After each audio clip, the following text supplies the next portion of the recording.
Poor balance is a problem that many seniors face that can lead to bigger problems like falls and injury. Tim Bartos from Baptist Health is here with more now on what you're going to want to know. Tim, as always, a pleasure to see you here today. It's always great to be with you, Greg. Thank you so much. Let's just talk about old times. No, let's talk about the danger of falls. The old times.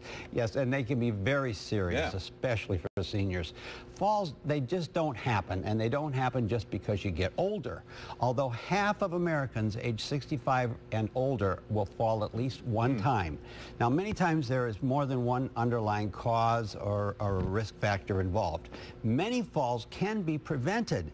Many falls are linked to a person's physical condition or a medical problem like a chronic disease. Other causes could be hazards in the home, like too much clutter, an extension cord, or just inappropriately placed possessions. You talked about, the physical factors. What exactly what are we looking for when it comes to risk factors there? Well, one big risk factor is muscle weakness, especially in the legs.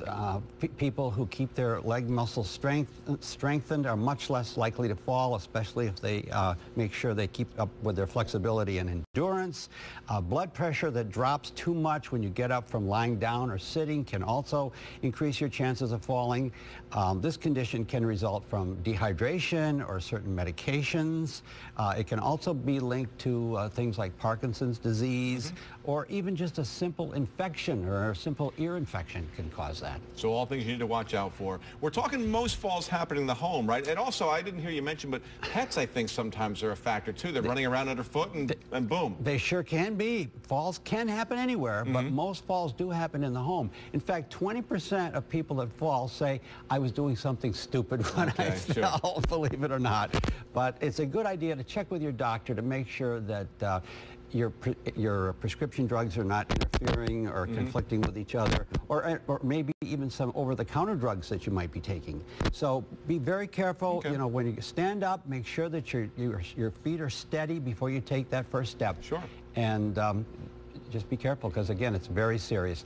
And as always, aging is mandatory. Getting old is not. Good words to end with. All right, thank you very much, Tim Bartos. Really appreciate it, as always. And don't forget, for more information about Baptist Health or Judson Meadows Assisted Living, or to suggest a topic for 6 on Seniors, we're always looking for ideas. Call them at 370-4700 or visit them online at www.baptisthealth.com or like them on Facebook.